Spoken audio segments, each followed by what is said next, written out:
Hello and welcome to Credit Versio's Q&A Wednesday live for May 18th. I'm your host, David Michalek. I'm a consumer credit expert with just about, actually almost 10 years of experience, and I've conducted over 10,000 one-on-one credit consultations, which have resulted in over 1 million disputes and tens of thousands of inaccurate accounts being deleted from credit reports. So I'm very much looking forward to being with you today on our live Q&A. We do this every Wednesday on both Facebook and YouTube. So if you haven't heard me say this before, our credit report and scores play an enormous role in so many areas of our lives. Our insurance companies, landlord, mortgage broker, banks, and even our employers are looking at our credit report to see how we honor our obligations. So that's pretty cutting right there. And it just goes to show that having great credit is mandatory because credit reports are no longer just credit reports. They have become adult report cards. And they tell the story of what we do when we are entrusted with credit. And that's why we do these weekly live Q&A sessions. So thank you so much for being here. I'm glad we all could meet up. And today we're going to do something a little bit different. We're going to do a little interactive quiz today. So don't worry, there's no grades, there's no, pass or fail. We're just going to have a little bit of fun with some of the most common questions that we get in the credit repair space. And let's see. So Louie, hey, good to see you. Jose's got a question. We'll get to that in just a second. Let's see. Oh, in fact, Jose, let me throw this up real quick. Why hasn't my credit improved or hard inquiries been removed? I think are you saying that your hard inquiries have been removed? If that's the case, we're going to get to that in just a second. So it's just us today. John is off doing something else, and one of the little perks of us being by ourselves today is we get to do a little bit more credit repair talk, not just all about credit education, which is a very important thing to do, but we get to just kind of open things up a little bit and really dive into some credit repair stuff if those are the questions that you want to ask today. All right, so let's get started. And what I want to do is cover a couple of questions that are really popular in the credit repair space, also the credit improvement space. And I see we got a pretty good group here. It's a smaller, intimate group, which is great. Maybe a little bit over, what do we got, 15, 16 people or so watching. That's great. That's certainly enough for like a small class. And I'd really like you to participate if you feel comfortable. And participation is usually just a yes or a no. And we'll get started. So first question, is it mandatory for a creditor and or bureau to remove an inaccurate account from your credit report when you dispute it? Okay, yes or no? Just put a Y or an N. Please comment. Let's get some involvement. Again, the question is it mandatory for a creditor and or bureau to remove an inaccurate account from your credit report when you dispute it?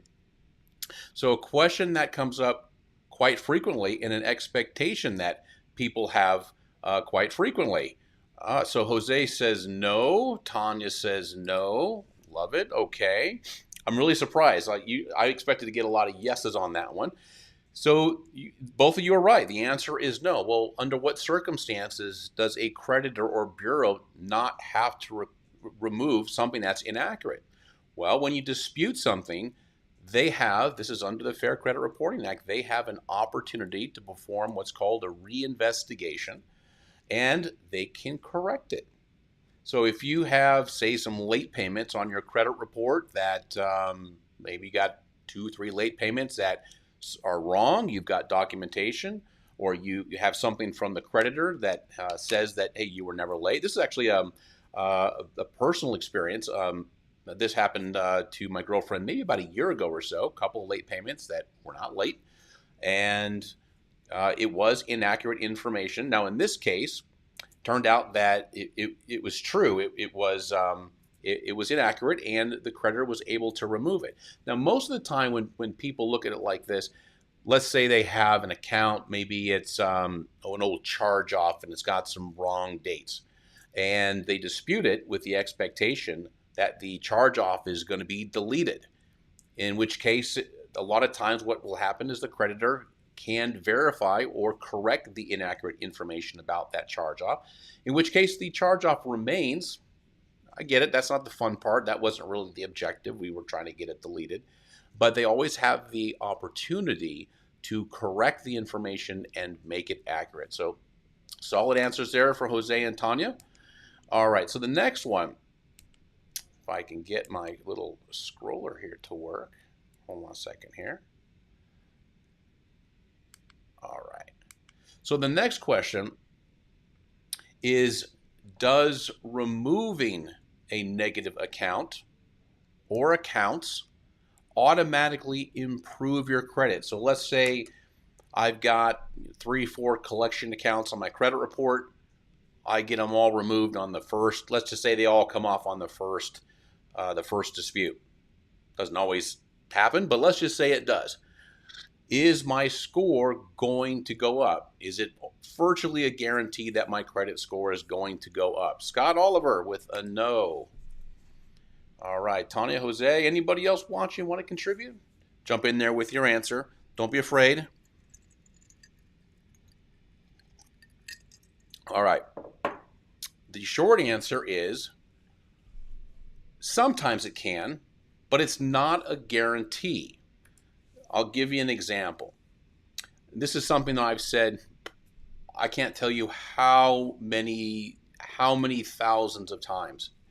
You heard me say in the very beginning of this live that 10 years of experience in this space, 7.5 of those years was on the phone every day, full days, thousands and thousands of consultations that I've done over the years.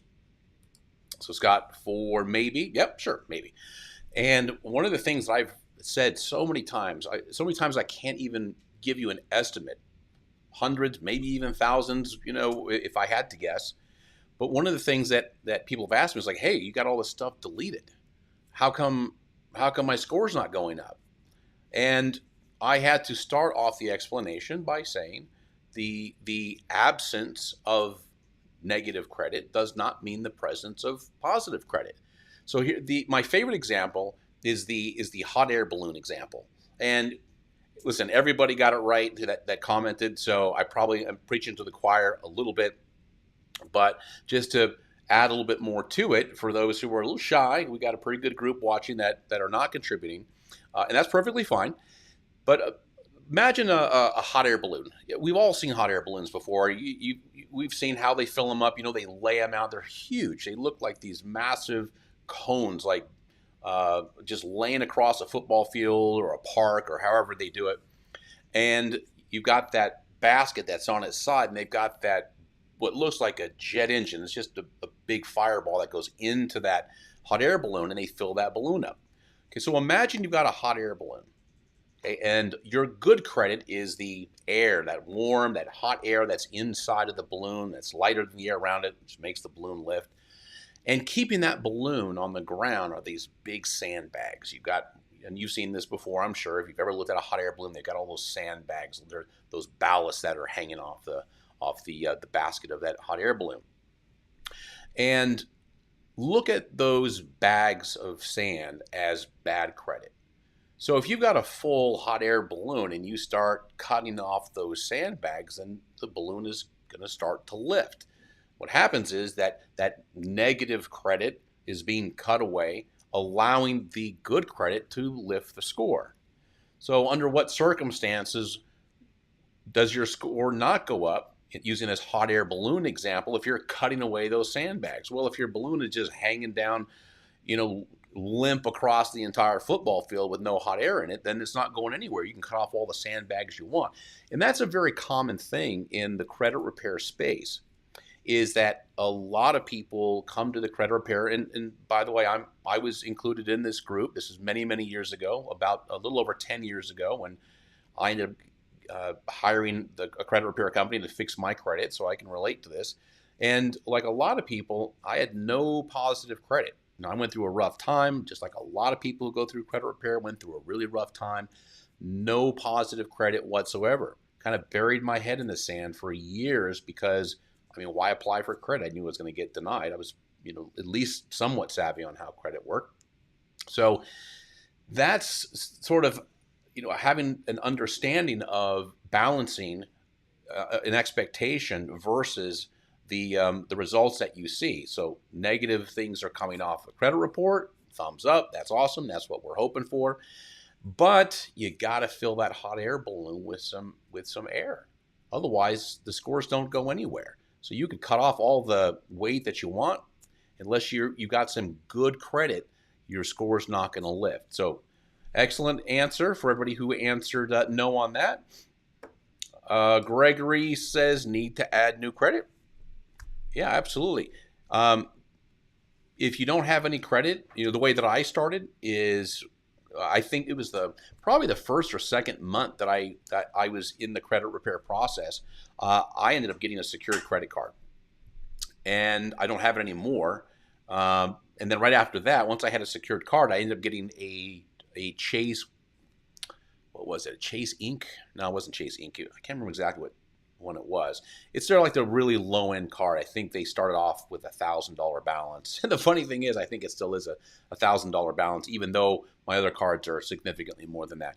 So yeah, Gregory, for sure, start off if you have to start off with a secured card. If you have the ability to have somebody add you as an authorized user, that's a great route to go as well. Okay, so let's go to the next question. Oh, this is a fun one, because this is one that surprises people sometimes. Can removing a negative account drop your credit score? When I say a negative account, let's say a charge-off or a repo or a student loan that is a charge-off slash collection. How about a foreclosure? Okay, if these are removed from your credit report, these are hardcore, pretty negative accounts. Is there a possibility for your credit score to drop? Yes or no? Just hit a Y or an N. We got a pretty good audience. Let's get a little bit of contribution, if you would, please. I don't want to start calling on people. No, I'm just kidding. I can't do that with this software. I can't call on anybody. All right. Give you guys a second. Okay. Gregory, yes, depends if it has history. Yes. There you go. Gregory, great answer. Tanya, yes. Louis, yes, exactly. So Gregory nailed it. This is something that I see or have seen many, many times, where this is one thing that you do want to pay attention to. And it's going to tie into a question that I've got coming up here in a second about level of importance and paying attention to your credit report. So can removing a negative account drop your credit score? Yeah, it's possible. Largely when it has to do with history. History is 15% of your credit score. Let me see if I got a FICO chart up here. I think I might have one. We're not going to dive deep into it. Yep, there we go. Let me scoot over a little bit. Okay, if you look over at the just kind of eye level right over here. Let me see if I can do that. Yeah, on the other side of it, it says 15%. That's length of history. So there's a few things that are factored inside of that 15%. It's the average age of account, and it's also your oldest account. So let's say you've got a charge-off let's say the charge-off is 5 years old. Okay, it's 2 years away from falling off, but that is your oldest account on your credit report. Now, it's factually 100% accurate that if that is your oldest account, and it's your oldest account by, say, a long shot, say a year, say 2 years or so, and that's removed, very good chance you're going to lose a little bit on your score. Unfortunately, it's one of those things that you don't get back very easily. Once the history is gone, the history is gone. Not much you can do about it. So, and the other aspect too is you want to take in consideration. Well, you know what? I'm going to say that because that's going to be a question that we do here in just a second. Okay, so it looks like everybody has a pretty good understanding of that. Sometimes if you're looking at your older accounts, older derogatory accounts, now this does not apply to collections. Okay, this does not apply to bankruptcy. This applies only to trade line accounts, credit cards, old revolving accounts, installment loans like personal loans, automobiles, accounts like that. Okay, let's go on to the next one. Oh, I love this one. When it comes to, now this isn't really a yes or no, So this will be a little bit of a tougher one to answer. So when it comes to ranking the removal of inquiries, and I think it was Gregory, I'm talking to you, because I believe you were the one that asked about, no, I'm sorry, this is Jose's. Jose's question early on was, why hasn't my credit improved? Hard inquiries have been removed, I think. All right, so when it comes to ranking the removal of inquiries, are they of the highest importance, medium importance, low, or below low, which is almost entirely insignificant? So you can write on here just high, medium, low, less than low, whatever your comment is. We'll give you a second to respond on this one. Let me know what your thoughts are on inquiries. We're talking about inquiries. This is one of the most popular subjects that I get asked about when John is on. This is the one that we get asked about all the time, and I'll go into a little bit of detail on it in a second of why everybody thinks inquiries are so important. Okay, the least, because they get older, they become insignificant. Gregory, looks like you know your stuff. Tanya with a low. Louis with a low. Very good. I see who my good contributors are today. Thank you very much. The answer is, it's actually, well, you could say low. Depends on how you define it. This is very loose terminology. But I'm going to say it's almost entirely insignificant for two reasons. Number one, just like Gregory said, the older they get, the less significant they are. In fact, there's no model of FICO that cares about an inquiry when they reach the 12-month mark. Now, even though they're on your credit report cosmetically for 24 months, you can see them. Nobody sees them except for you past the 12-month mark. They play no role in any form of scoring. Now, it is factually correct that inquiries might impact your credit score, but not always. It depends on a lot of factors. Typically, the higher your score and other components to your credit profile, you might not see any impact from an inquiry at all. There's also something called deduping, and we've talked about this a lot. People get really freaked out when they see a lot of inquiries. Like, let's say the auto dealership is the one that's the most popular example that I like to use, because I think a lot of people, practically everybody, can relate to it. You go to an auto dealer, you apply for a loan, and they run your application all over town. Let's say they run it to, I don't know, 6 or 7 places, actually not too unusual, depending. And now you've got 6 or 7 inquiries. And all of those inquiries happened usually within about 2, 3, maybe a 4-day period of time. When FICO looks at it, how many inquiries do they consider that to be? It's all in the same industry. It's all auto. And one of the things that's part of Metro 2 coding is the industry from which the inquiry comes. So if you're in mortgage or auto or a credit card or some other industry, that inquiry that comes over is identified as that industry. So when you're applying for an auto loan, let's say you've got those 7 inquiries, how many inquiries does FICO consider that to be? 1. Okay, actually, Gregory, so 1 within 14 days. Gregory, that is actually Vantage Score. So Vantage Score does not care how many inquiries you have and how many industries it comes from. So with Vantage, this is where Vantage and FICO are a little bit different. This is how they dedupe their information a little differently. So with Vantage Score, you could get a credit card inquiry, a home inquiry, a bunch of car inquiries, and if all of those fall within a 14-day period of time, those are all deduped into one inquiry. Now, FICO's different. FICO looks for if all the inquiries are won within a 45-day period, they're deduped. And they want to make sure it's all in the same inquiry. So if you're getting a car and they're getting a credit card and a home, those are different classifications, and it affects things a little bit differently. Okay. All right. So now, why do people freak out with inquiries? And in fact, let's bring up the FICO chart again. Okay, let me scoot over, and if you look at the very top, I can't do this backwards. Here we go. Very top over here. You see the orange where it says new credit 10%?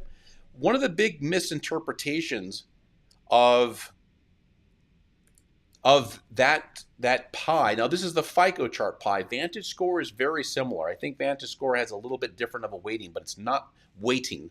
Not weight as in weight, or weight as in waiting for something, but weight as far as how it's factored. Slightly different. Um, it Inquiries are not 10% of your score. Inquiries are in the category that's 10%. There's several other factors that come into the 10% of your score when it comes to new credit. Inquiries are just a part of that. Why does everybody have inquiry fever? Why is it almost like comedy in the credit repair, credit coaching space? It all has to do with what's called the letter of declination or the adverse action letter. So if anybody gets turned down for credit, now this is part of it's part of the fair credit. No, actually, it's not part of the fair credit. It's part of the of FACTA, I believe, where if you get turned down for credit, you have to get what's called an adverse action letter, or it's called a declination letter. And on the bottom, they have to tell you what bureau they used and also the reason for the decline. Now, even if they believe an inquiry on your credit report was responsible for even a 1 point drop in your score, they have to include inquiries as a reason for the decline. And I don't know whose idea that was. I think all of us in the credit education space categorically agree that that was a bad idea, because everybody thinks that inquiries are these horrible things on your credit report when in fact they are the least important thing on your credit report. In fact, if you didn't dispute any of your inquiries, you would probably be just fine. The thing that always got me was, as I said earlier, I said this a couple of times on this live, is when I spent years and years on the phone enrolling people in the credit repair process, and that was like a 45-minute, 35 best case scenario, hour and 10-minute longest scenario of going through somebody's credit report, looking for the problems, consulting with them, and then getting them enrolled in credit repair. I did that for over 3,500 people. That was just me, not including my entire sales team that did hundreds and hundreds every single month. And people go, "Hey man, what about my inquiries? What about my inquiries?" I'm like, "Dude, you've got collections, you've got unpaid collections, you've got charge-offs, you got a repo. Don't worry about your inquiries. That is the least of your concerns. Let's handle some of the stuff that actually means something." Okay, very good. I love the interaction. Thank you so much for participating. TD Haley makes creditor think you're overextending yourself. Actually, it depends. So usually, TD, when that happens, like the only time an inquiry can raise a red flag that fits the description that you're explaining right here is if you're going for business credit. So one of the things that in my old company, just like a lot of credit repair companies, we had a business credit component for a lot of reasons. And that was really a component of the dispute process. Was if you're going to get business credit, they don't like to see inquiries at all. It's a whole different animal. As far as personal credit goes, the way that they determine if you're overextending yourself, TD, is your DTI. Debt to income, a lot of that's going to come from your credit card utilization rates. So that is far more important than anything that has to do with inquiries. For personal credit. Business credit, as I said, is an entirely different thing. Okay. How long does it normally take to recover from a negative credit entry on your credit report? Now, I'm not talking about just the credit report just being laid to waste, like late payments and charge-offs and collections. I'm talking about, say you got a handful of late payments. So we have what's called a minor derogatory and a major derogatory. So minor would be like a 30-day, 60-day. A major derogatory is 90-day and above. Okay, and FICO and Vantage look at those two very, very differently. But let's say you got a 90-day. That's considered to be a major derogatory. How long, provided it's very limited, I'm not talking about tons of collections and everything else and charge-offs. If you've got a couple of 90 days, maybe some 30 days on there, let's say you go through a blip in time and you've got some derogatory credit, how long does it take to fully recover from those? Is it 2 years? 5 years? or 7 years? Just type in a 2, 5, or 7, because I think you're going to find this really, really interesting. And it's going to tie back to one of the first questions that we answered up there. So I'll give you a second, throw in. Don't worry, don't be shy. Just throw it in there. Here we go. I love it. Okay, TD says 5. Louis says 7. Okay, anybody else want to throw in their answer into the group here? Tanya, 7. Love it.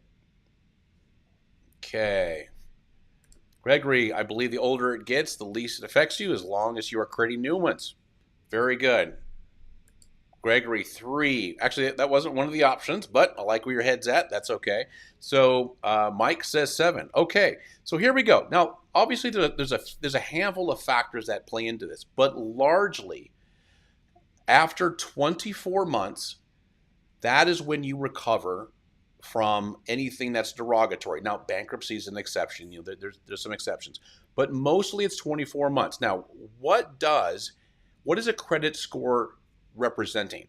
What does that score mean? If somebody asked me or asked you, hey, what does that number represent?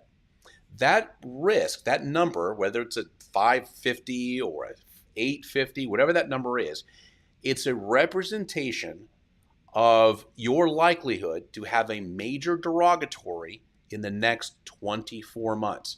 24 months is a very important timeline for bureaus, for creditors, for the credit scoring model. So 24 months is, as long as you keep your nose clean and you don't do anything else, you can fully recover from just about anything derogatory on your credit report in 24 months. Again, I think Gregory made a good comment. As long as you create new ones, maybe Gregory, what you meant is as long as you're building good credit along the way, which really all that means is continue to pay things on time. Don't be late on anything else. So 24 months is the big one. Why does it stay on your credit report after that?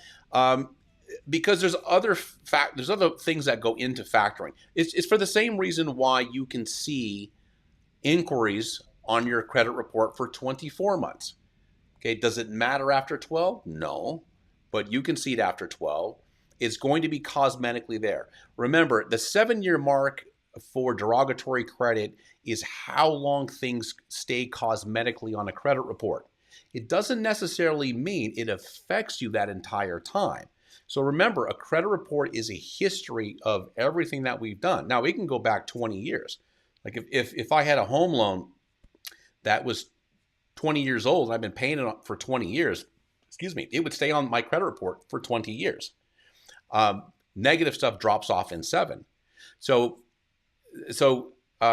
creditors still want to have a full, long history of everything on your credit report. Okay, let's see. Jose, how can I delete the inquiry I have about 112? Jose, you can dispute it, but again, I hope you were listening to the question that we just had 1 or 2 up as far as the significance of inquiries. It is the least important thing on your credit report. Now, again, if you're trying to get business credit, okay, yeah, give it a shot. Listen, here's the thing with inquiries. Okay, I've been doing this a long, long time. And one thing about the credit repair space is pretty much everybody in this space who's really good, who's been at it for a long time, we all know each other. We all go to the same seminars. We all go to the same educational groups. We're all in the same private groups on Facebook. We all talk to each other. And one of the things that you'll hear all of us say is that there's no magic. There's no such thing as a magic dispute. It's not like if I say this account's going to get deleted. If I use these words or quote this line or quote this law, this is going to get deleted. So to answer your question, Jose, don't worry about inquiries. Inquiries take care of themselves. They're the most insignificant part of your credit score. When we look at credit reports here, which is not very often, there's 157,000 people with a credit Versio account. We're not looking at people's credit reports. The software is doing everything for them. But one of the things that when we do look at credit reports, one of the things that we see is when people do dispute inquiries, most of the time, they're over the 12-month period. They don't provide any benefit whatsoever. And even by the time they get into their second round of disputes on an inquiry, a lot of them are at the 11-month, 12-month mark anyway. So it's not really anything to worry about. Okay, so let's see. ML, how can you effectively dispute charge-offs? Just follow the guideline. Again, just like I was saying a second ago, there's nothing magical about the dispute process. Okay, even all of us who come from big credit repair companies that are paid on results, there's a very common format that is followed when you're disputing charge-offs. And one of the greatest prompts you're gonna see in Credit Versio. The first thing is, hopefully, cross your fingers that maybe there's some kind of inaccuracy. Maybe that charge off has something across the three bureaus that don't agree with each other. I mean, we see it all the time. And if you haven't seen any of the material or it's been a while, one of the things that we post pretty frequently is that Credit Versio finds errors on over 85% of credit reports that it scans. It's actually a little bit higher than that, but we're comfortable staying at the 85%.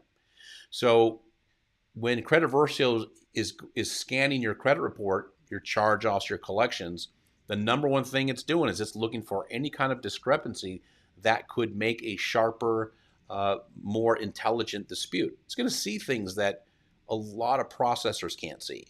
It's going to see things that a lot of lay people who really not too sure what they're doing are just not going to be able to catch. So what I would do, ML, is just go through and have Credit Versio guide you through the process. Worst case scenario, it doesn't see a mistake on that first round or second round. It's going to give you a standard dispute strategy that everybody else in the credit repair space is using anyway. So you're not going to come up short. I know people sometimes are hoping for like some secret words or tips that's going to get something deleted, and it really doesn't work that way. Okay. Let's see. Gregory says the last time you stated that there's a possibility that charge-off might be removed by contacting the credit bureau. I have a few charge-offs that will expire in 11 months. Would it be wise to call and plead to have them removed? Gregory, I wouldn't even waste your time, my friend. If they're going to fall off in 11 months, you have fully recovered from whatever those charge-offs were. 11 months, that means those things have been on there for well over 6 years. And by the way, if you haven't gotten a credit report from the bureaus, I mean, this is a little bit of an effort, so don't feel like you have to do it if you don't want to. But generally speaking, bureaus tend to drop things off not at the 7-year mark, but at the 6-year, 9-month mark. And if you get a recent credit report from the bureaus, usually on the right side of that report, it'll tell you this account is due to report until. I mean, that's the exact language. And below it, it'll tell you when that's going to fall off. So yeah, listen, Greg, here's what I would do. There's no downside to setting a dispute on on something like this, on something that's that old. Send a dispute and keep your fingers crossed that the data furnisher, whoever that is just like, oh gosh, this thing is like 6+ years old. Why even spend the time, energy, and if there's any money involved, trying to respond to the dispute? Give it a shot. Maybe you'll get lucky. What I would do is I would do 2, maybe 3 rounds, because that first, second, and third round really all tie into each other. They build on top of each other. This is assuming that Credit Versio doesn't find any mistakes, in which case, if it does, that's really good news for you. But give it about 3 rounds. If it's not coming off in 3 rounds, chances are it's not coming off. And by that time, that's 3, almost 4 months into it anyway. Just let it ride. It'll fall off on its own. Okay. All right, Kashif. Hey, David, just saying hi. I'm in round 3 with Credit Versio. Awesome. Great job. See, this is one of the things that's so important with the whole credit repair process. This is multi-round. I can't tell you how many times that in the videos and in the emails, also on this channel when I'm by myself, and I don't have John with me because we tend to not talk much credit repair when John is on, but this is a multi-round process. And this is not a Credit Versio thing. This is a credit professional thing. So any credit repair company worth their salt, and typically I'm referring to paid on results. Nothing wrong with monthly fee credit repair companies. There's a lot of them out there that do do a really good job. When you look at like paid on result credit repair companies, the ones that charge it just for the stuff they can get deleted, it is, they will tell you this is a multi-round process, probably 4, maybe 5 rounds. Occasionally you'll see that 6th round, and that's what Credit Versio does. Credit Versio does the exact same thing, only on a much more complex, more sophisticated level, because it's software reading credit reports. So it's going to take you through round 1, 2, 3, 4, might be a 5, could be a 6. I mean, I'm amazed sometimes. I get really excited when I see people's credit reports, and I see deletions coming off at round 4, round 5. So stick with it, okay? And if you've gone through round 6 and Credit Versio is not finding any errors, if you don't see that word error next to your suggested reason, then you're probably done. That's okay. And then this isn't designed to go on forever. Okay, Gregory says, thanks. I'm just excited and want to be in the 770 club, coming from a 510. So Gregory, when I came into the credit repair customer universe, I guess I was a 5. I remember my middle score was 534. It was either 543 or 534. Not that there's much of a difference between the two. It's all, one's bad and the other one's just as bad. And I remember it took me about 8 months, might have taken me a year to get into the I think it's 720 or 730, something like that. It was less than a year. But I got a lot of stuff deleted. I'm doing what you're doing. I was very proactive. I had a relatively successful repair. When I say successful for me, but as far as deletion goes, very average. Not much different than what people on Credit Versio are getting as far as the ratio of things that they dispute versus getting deleted. And it took me probably another 1.5 to 2 years to get up into the high 7s. And it's only been since maybe the last 3 or 4 years that I've been in the 8s. And I bounce around between the high 7s and low 8s. It just depends on what my credit card balances are. So you'll get there. Really, Gregory, a lot of this comes down to it's just patience. This is it's a marathon, not a sprint. So I know everybody wants it yesterday, and I get it. I was there too. Especially when you're really fixated on on your credit score. I get it, but time is the biggest healer. It really is. Time and good decisions are the biggest healers. Okay, you know what? Let's see. We're coming up on 40. Yeah, I'll ask this one. All right, I know you guys are going to get this one. This is easy. Before sending your first dispute letters, should you freeze/suppress other bureaus like LexisNexis and SageStream, which, by the way, those two merged. But yes or no? Should you freeze or suppress those? This is typically done when people have public records, and currently the only public record on a credit report is a bankruptcy. So hit me up with a yes or no. Meanwhile, Mike is asking a question: is Versio true? Mike, that is a term that I am not familiar with. Why don't you spell that one out for me and let me know what that is? I don't know whose terminology that is. I've never seen it before. Okay, so yes or no on the freezing or suppressing. Kashif got a no. Okay. Anybody else want to throw an answer in? Gregory, I believe one time you said no, it doesn't really matter. All right, Gregory, you've been watching the live. Okay, yes, that is 100% true. So there's a difference between let me give you an example. If I freeze my credit report, that means that a potential lender can't access it. So, for example, if I were to freeze my credit report and I go apply for credit at, let's just say I go to American Express.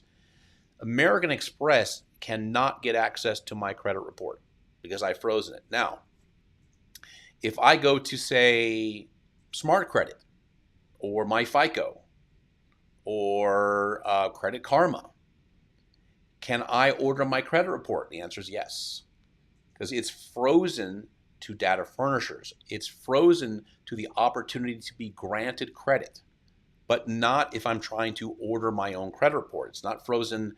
It's not frozen to me. Same thing applies if you freeze or suppress your LexisNexis or Sage stream. That means data furnishers can access it, but the bureaus certainly can. You can't prevent the bureaus from requesting that public records information from LexisNexis and SageStream. It's a totally different thing. So no, don't waste your time trying to suppress or freeze your LexisNexis or SageStream. There's no point. That's a really, really big misconception that's out there in the credit repair space. And one that, by the way, every now and then somebody wants to argue that with me, but facts are facts. So how do I know this? Well, you guys, if you've been watching this enough, then you know that I bring on people who actually work at the credit bureaus. And if you want to get factual information about what goes on at the credit bureau level, bring on some people who worked at the credit bureaus. Okay, we'll get on to the next one.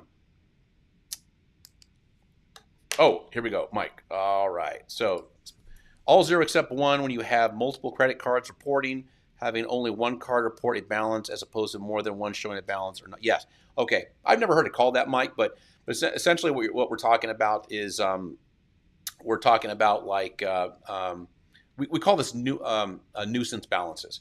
So part of the score here, let's bring up the FICO chart again. There we go. So you see where it says amounts owed. I can never do this right. All you have to do is just turn this thing back. Okay, well, all right. Anyway, you see where it says amounts owed 30%? That is a really, really large chunk of your score. And by the way, that's not just balances of installment loans and revolving accounts. When it looks at revolving accounts, and by the way, revolving accounts is not 30% of your score. It's in the category that's 30%. Well, one of the things that it's looking at, just like you said, Mike, is how many accounts do you have with balances? Now, if you have a lot of these nuisance balances where you've got, say, 5 credit cards and all 5 of them have a balance to them, that is a red flag. Okay, the scoring models do not like to see that. So, yes, Mike, you're right. In fact, I follow that practice personally. I have 1, 2, 3, 4, 5. I have 5 credit cards, and I use really just only one. Now, I'll use the other ones on occasion just to keep them active. I don't want the issuer to close them, so I'll throw something on them every now and then, like my Amazon card. I'll put something on there every now and then. My Chase, my Discover card. I'll use something every now and then, but my Citi card, which is my Costco Citi card, that's got the best rewards. That's the one that I like the most, and I will put pretty much everything that I do on that card. So, Mike, good one. I'm glad you brought that one up. Okay, so Gregor says, I am now unfreezing all in because my score is surging up. Want more opportunities. Great. Gregory, glad to hear that. Got that from my FICO community group. Okay, yeah. So yeah, that's just an acronym I wasn't familiar with, but that's a very, very common thing to pay attention to. But you got some really, really good advice, Mike. In fact, a long time ago, I had somebody, no, not that long, maybe like a year ago, I had somebody that was on a live and posted like, hey, my score dropped. It was something outrageous, like 60, 70 points. And I looked at her credit report, and the month before, she had a very small balance on one card, and the next month she had a high balance on that card, plus her other handful of cards all had small nuisance balances on it. And that was enough for FICO and Vantage Score to go, oh, hold on, back up. Let's see what's going on with this person. Looks like they're getting ready to. Is she going to max her cards out because she's starting to spread things across these cards? Scores are really, really sensitive to revolving credit because that's where people tend to get in trouble first before they go into default. So it's really easy to fool FICO and Vantage into. It's easy to spook them if you're doing things on your revolving credit that looks like it might be mimicking somebody going into some financial distress or overusage. Okay, let's see. Last one. Here we go. True or false? Is co-signing on a loan for a friend or family member a high-risk action? I could tell you stories about this conversation. Okay, yes, no, or true or false, excuse me. Artem is saying hi. Okay, well, I'll take that one. All right, true or false? Is co-signing on a loan for a friend or family member a high-risk action? All right, we're coming to the home stretch. Stick with me. Mike says true. True. True, yes, depends on. Yeah, pretty. You know what, Gregory? A lot of these answers sometimes start with "it depends" because everybody's credit file is a little bit different. There's literally hundreds and hundreds of variables that go into factoring a credit score. But this one, yeah, it's a little bit different. Kashish is true. Kashif, excuse me. Okay, yes, it is a high risk action. So here's, over the years, I can't tell you how many people I've talked to where their credit challenges are the late payments and charge-offs of a cosign. Number one, student loan. Number two, auto. Okay, those were littered over people's credit reports when they'd call up wanting a consultation, wanting to fix their credit. I don't know what the percentage was, but it was generally pretty high. And most of the time, it was a parent whose kid went default on a student loan. And then right next to that, it was usually a husband or a wife or a boyfriend or a girlfriend who signed for a car.